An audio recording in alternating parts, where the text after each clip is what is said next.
want to welcome everybody to the first episode of Talking Headz with my good friend here, Mayur, who is also the proud owner of Headz and Threadz, custom gear for anything St. Louis and beyond, as you see. And we had this idea to get together and wanted to start talking about everything St. Louis and kind of what makes St. Louis tick, and bring on some interesting people with some cool stories, and just share some stories about life with each other, and just get together and take some of our breakfast conversations and lunch conversations and expand it. Right? So I think with what I'd like to do with the inaugural episode is let's learn the backstory. Let's find out about your story, right? So you have this cool spot, Headz and Threadz. It's been around for how many years? I'd say going on about 18 years now. Okay, so longer than like most of my children. Yes. So what made you get into Headz? Because that is not the family business. No, it's not a fan business. Well, thank you, Corey.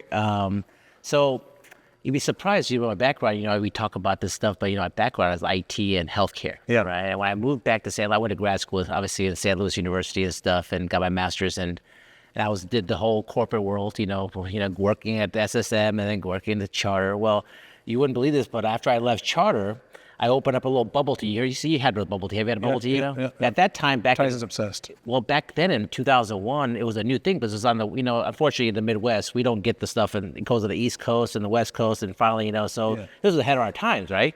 You were like 10 years ahead of the trend. I was trying to be, so I'm like, it's like this bubble tea thing, it's a new concept, at that time, my girlfriend at the time, we went to there's one in the Loop one time, and it was just a small, obviously it's ethnic, Chinese and stuff and bubble tea, but I'm like, I need to make this. So I came up and made a thing called Show Me Bubble Tea. It was the whole marketing thing is like, I had a nice cool logo. It was great. So I opened my first store in the West County Mall, right across from where the corporate office for Charter is, where West County, in the food court. Yeah. And it was funny because the gentleman that had the place I had was, have you had beignets, down in New Orleans? Mm-hmm. Yeah. Donuts. The donut holes. So the guy who was actually in the hotel business, because that's, also my business, the guy had been there, done that. Beignet, done that was the name of his thing. Oh, but he was his beautiful idea and stuff. And then, because he went down to New Orleans and he loved it, I was like, I want to bake it. So unfortunately it didn't, work out for him and stuff. So, but he built this beautiful store. Everything was all round and stuff in the West County Mall. So by chance, everything happens for a reason. This is perfect. I took it. And I'm sitting there, so we were doing this, and we had smoothies and bubble teas, if you had, they're pretty good for you. But right across, right on the other side is the infamous store, which y'all get their hats from, Lids. You heard of Lids, And so Lids is I heard of them, I don't shop there. Lids, So, but, my partner and I were, she was Italian, whole thing. So we'd always, there's a lot of lull time, at the malls. Yeah. And so we're like, so they come around, we'd have samples of the kids with some and drink our smoothies and stuff. They loved, they loved it. My Italian partner, she's like, their sweetie pie, mother instinct. So all these people that worked at Lids would come over, and they kept on, and, like 10, 15 years ago, back in Southern Illinois, when I went to SIU and stuff, my friends and stuff owned a embroidery promotional company. They used to make all the stuff for the Salukis, because I'm a Saluki. That's what I went to undergrad at. And I've always loved that whole thing, the whole monogramming thing and stuff. That's like, and getting customization. Back then, I guess in the 80s, 90s, that was a cool thing, Yeah. A lot of airbrush. Yeah, exactly. Back in this stuff, But very artistic stuff, you could do and stuff, and it's just creative. And so I like, the kids and Liz, they realized that I did this stuff, I had interest in stuff. So they would always, come and, because they hated working for Liz, corporation, and these are hat enthusiasts. We're talking, they're, that's a big thing, but when you're in a corporation like that, it's like, it's a cookie cutter thing. Like Liz, like this kind of hat is like in every store across the country. There's nothing, Should we use a different name? Well, like rhymes with? Yeah, exactly. I should get a new name. But so these, and at that time, like. So these hat store kids were coming in. The hat store kids come in. I'm going to use it. The hat store kids come in, and they kept on convincing me, like, hey, Mayur, you need to open up a hat store. We'll all come work for you. I'm like, yeah, whatever. I'm like, no, seriously. And they just kept hounding me. So like I said, okay, one day I was like, whatever, let's try it. So back then, the Galleria, out of all the malls in St. Louis, that the hat store was in every mall except the Galleria. For some reason at that time, they had like some, principles where they didn't let the big, for some reason, the Galleria didn't want the big box stores. Local or something? Local. Yeah. So I went down there and met a guy, and like it was a Cold Stone Creamery was there in the spot. It's now I think it's in Old Navy or Gap right now. Took it over, but this is back in 2001, 2002, and I'm like, I negotiated stuff and took this. Actually, the mall paid for it. They took this whole ice cream Stone Cold Creamery and made it into a store for me, and that was the first Headz and Threadz store in existence. And we opened up in, at that time in the malls, we opened at, West County Mall, we opened up at South County Mall, all the malls we had it, and stuff, and it was going great. And then one of the biggest things we did, because at that time, Headz stores weren't in the, they're always in the malls. They weren't like outside, like the freestanding places. And I was like, Del Mar Loop was a big thing at that time, like, is the top 10 places in the country before the trolley showed up, the whole thing, so they, they're like, okay, I found a spot there, met a guy who, a big investment banker, had a big, nice spot. Urban Outfitter was supposed to go down there, but then that kind of didn't work out. Okay. So this beautiful building, like tall as this ceilings are. The Vault was the place next to you, right? Yeah, the shoe place. Yeah. And so I negotiated, so we built out the first store that was off-site, not in a mall setting, which was a big risk back then because, you need to have that traffic. I mean, it's a hat, Unfortunately, back then the hats were like, $25, $30. Now they're like $50. Unfortunately, the prices hasn't gone up, which that's to be another topic we discuss about. But inflation in general. Inflation, but it's funny because I'm like, and in the history of the hats business, I'm gonna digress because when I opened up that store and I got the embroidery machine, I met this lady from the mall. Gave me a name of this guy who had another embroidery shop right on the other side of the mall, and he lived in Kansas City. He's the guy that started. Casey Sampler started the Mizzou store. The stores that Mizzou store. Rally. No, not Rally. It was stores that it was the Mizzou, like basically all Mizzou stuff. Then they had that like the Yankee store, the Cardinal store, which is a store just based on that. Well, he started. I went. It's like a spirit shop that a school would have, but for correct, but for the sports team. So he had a store. So we and my girlfriend and I, we went down there to visit him because he had all this equipment that I needed. Yeah. And I remember meeting this guy, and so this guy was the first hat store ever in America. It wasn't Liz, it was Hat World in Northwest Plaza. Oh, really? Yeah. In All America. The first hat store. That's wild. And so the guy that literally, like, I met this guy was the guy, he used to play baseball for Mizzou. So he literally, one of his, they're all fellow baseball players. I mean, you hear all these stories about like when the refs used to come and, how they used to, when they, we had to design these hats stuff, so the refs would come in, but they had to bring in a 24-pack of beer because they sit there and you just sit there and drink beer and just, hey, look, what hats are we going to design? And that's usually how these hats came along back then. And so this guy that I was talking to and stuff, and he's telling me the story because the guy who started Liz is Glenn Campbell out of Cape Girardeau. So what the story comes, this is what he tells me. So he comes over here talking to this guy about, hey, I want to open a franchise, this thing. Mm-hmm. So he trusted him and stuff and basically, gave him all these ideas. So this guy then takes that idea and goes down to Indianapolis and creates another hat store. Not a Liz store. This Liz was in the East Coast. Come back later on, 10, 15 years later, he's built, the guy in Howard had like 20 stores because one of his buddies was a pitcher for the Detroit Tigers. Okay. So that was the money man.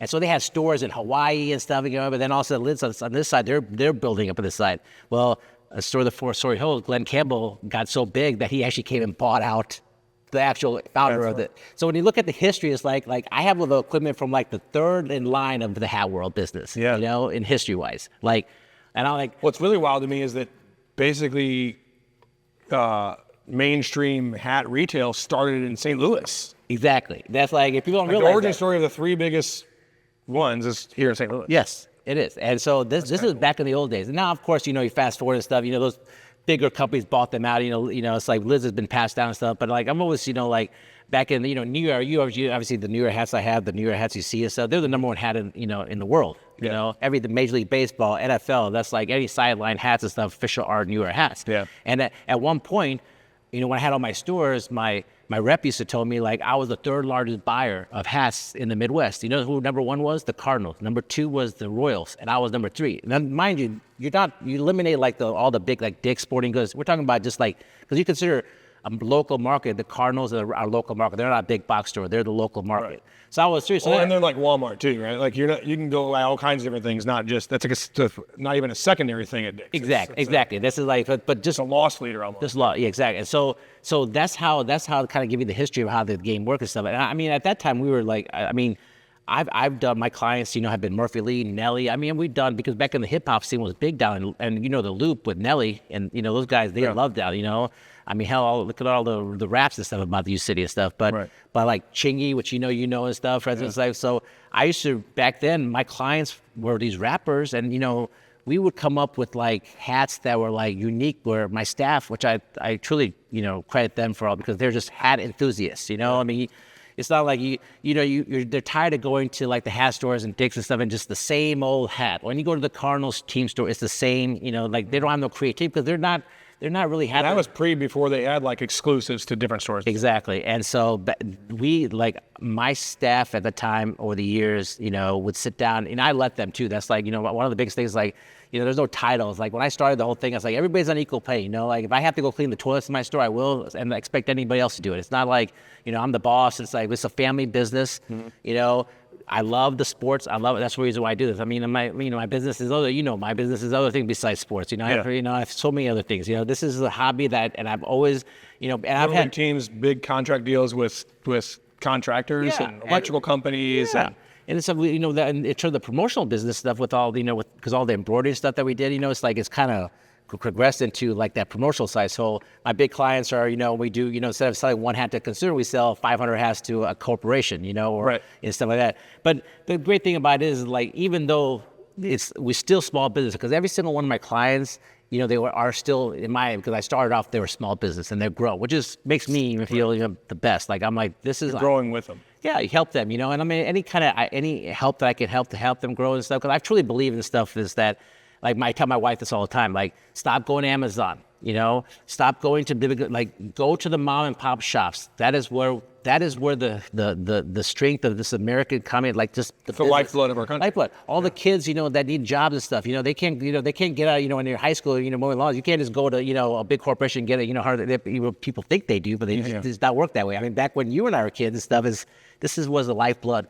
I'm from a small town. And so this is what, I love that. And so, like, whenever we go out to dinner, so I say, let's find something, mom and pop shop, a restaurant, because to me, it's like the most gratifying to go help that out. I mean, anybody can go to, like, your Applebee's and stuff like that and stuff. And it's just, the whole Amazons and just the theory behind Amazon. I mean, like, people don't realize this, but like Amazon, I mean, they're crooks. They are. I mean, he's a billionaire for a reason. My dad always says, if you want to be wealthy and stuff, you're going to have to screw someone, It's just reality, And like, I mean, the business practices they use and stuff, like Amazon, what they do is like, I heard these stories where, like, let's say some small mom is trading in a brick of these little widgets. Let's just say widgets, it could be something, stuff. And I already know where you're going with it, because I've heard the horror stories.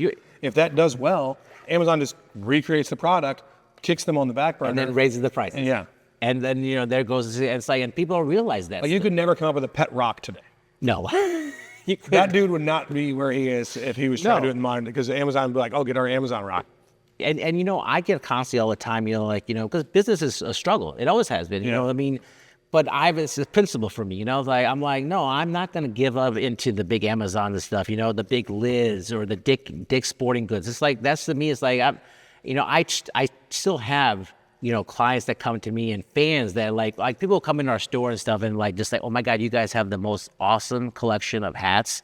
And like, they just are like, people that are hat enthusiasts love it. And like I said, there's not a lot of those places around anymore. It's sad. I mean, the big one, like the Rally House, is growing a big time. But the only reason behind him is that he was a mom and pop shop, but his parents were mom and pop shop. You like the Blockbuster Video of the current. Yeah. Oh yeah. Yeah. Those were the last ones of remaining. You got to come in. And you may not have it, or you may have it. But the cool thing about the reason so Headz and Threadz, you're talking about when you're down on the loop. My oldest son Blair, who's about to turn 20. I think had his 14th birthday. It was early on, middle school, so maybe even like 12. And we went down and we got a custom hat that you guys made for us, and with his number on it, and 34 on the number, and then he got a matching pair of Jordans from the vault next door. Big thing, yeah. He was walking down the street and he felt cool as can be. And I remember it was kind of a funny story because every once in a while there was a vagrant down there, right? Oh, yeah. Every once in a while there was a lot. And I remember it was him and his buddy. And he said something about like, oh man, I feel cool. Like I'm feeling gangster. I'm this and that. And then this homeless guy approached us and he asked us for change. And I remember I stepped back because he was a big dog now. And I'm like, what are you going to say to him? And he's like, looks at me like frozen. I'm like, I'm sorry, man. I got to take care of these people. I don't have anything for you. Like, I'm doing everything I can just to feed these guys. So that was like his first experience. But that was cool. And the experience that we had there was so much different. And the reason we continue to come back there, and then you and I have done many different business ventures over the years. But it was like you're saying, it's that small town feel. It's a mom and pop feel of going into a hardware store where somebody knows your name, or going into there where you didn't have exactly what we wanted at the time, but you made it. Yes. And so like if you can dream it, the cool thing about going there is I can't go to Dick's and be like, man, can I get like this, but could I get it in yellow with the same team?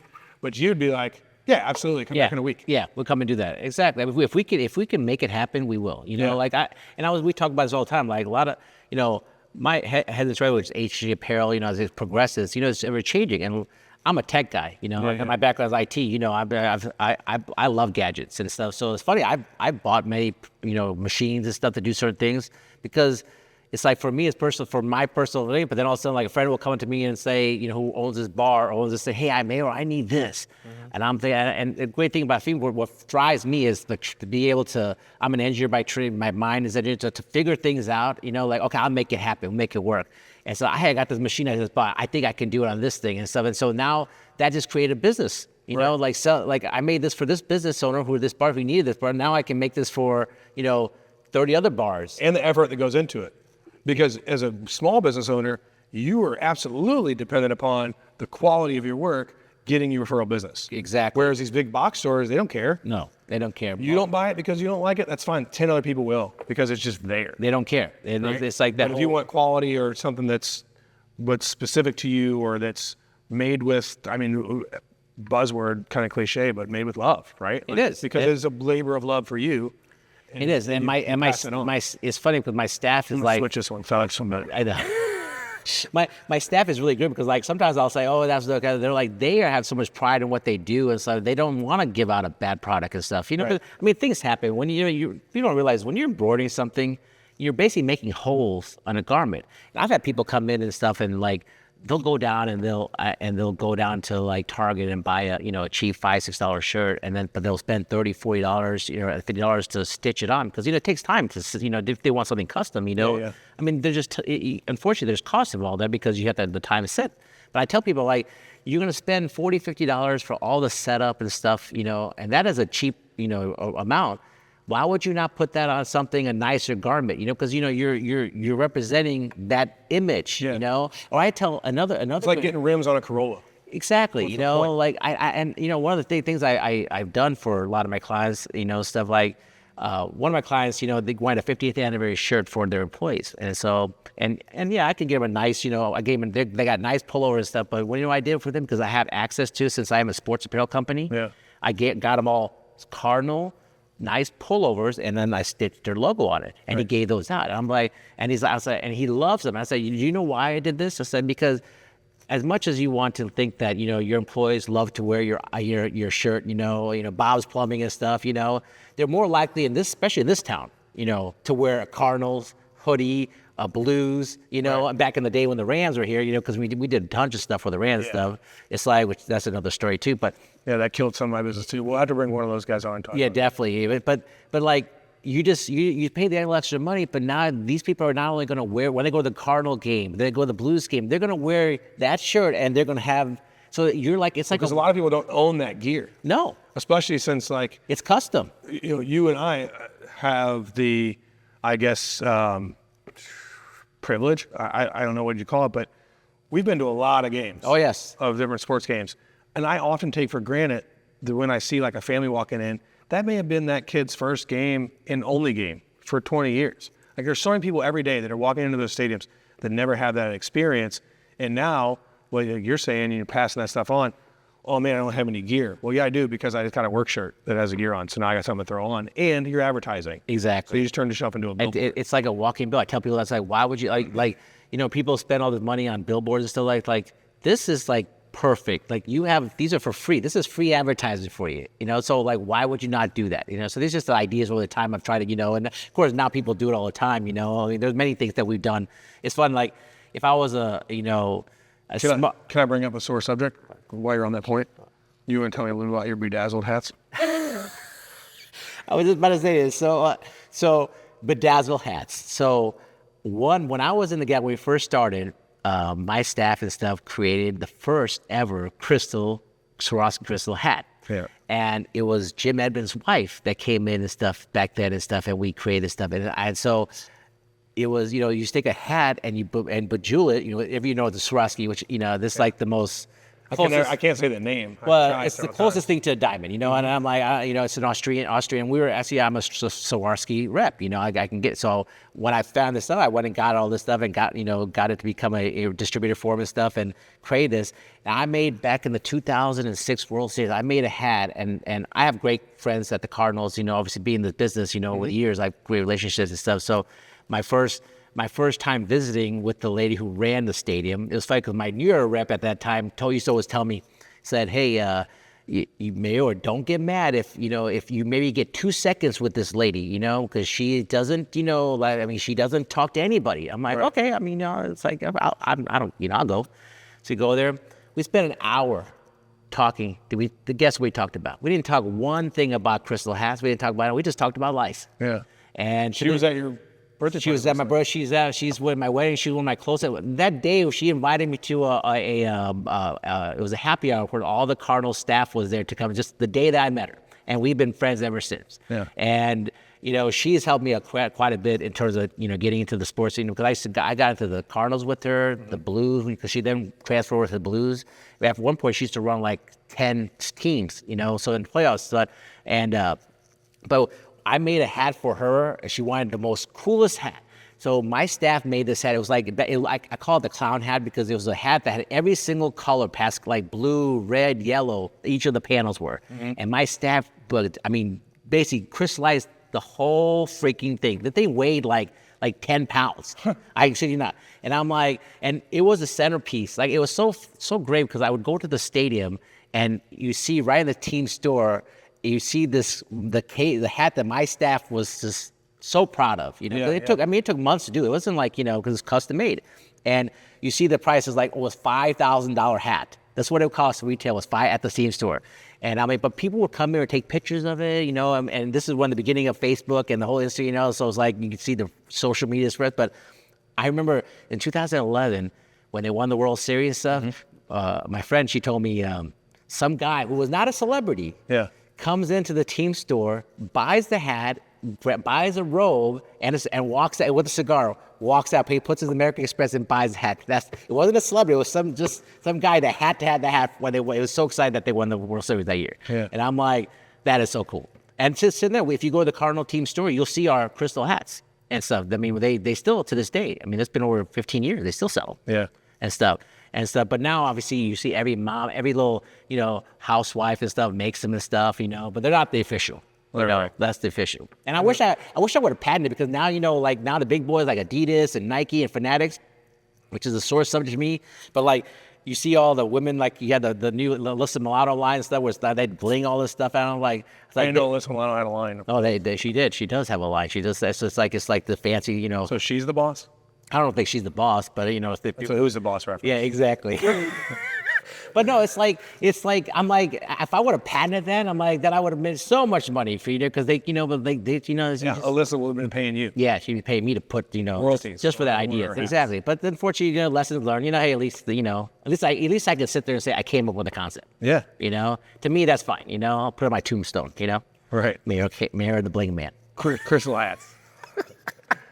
He's a pretty good dad, and he did this crystal hat. Yeah, exactly. So, but no, it's like I said, over the years and stuff, and just doing all these things, it's a honor, a pleasure, and a privilege to come and do this stuff. And the people I've worked with, I tell you all the time, they're not my customers, they're not my clients, they're friends of mine. Yeah. Every single person that comes in and stuff, Nearly everyone I've met in your life through birthday parties and different things has a similar story about kind of how we met. We met when I was hosting Ribfest, yeah. As doing my radio show.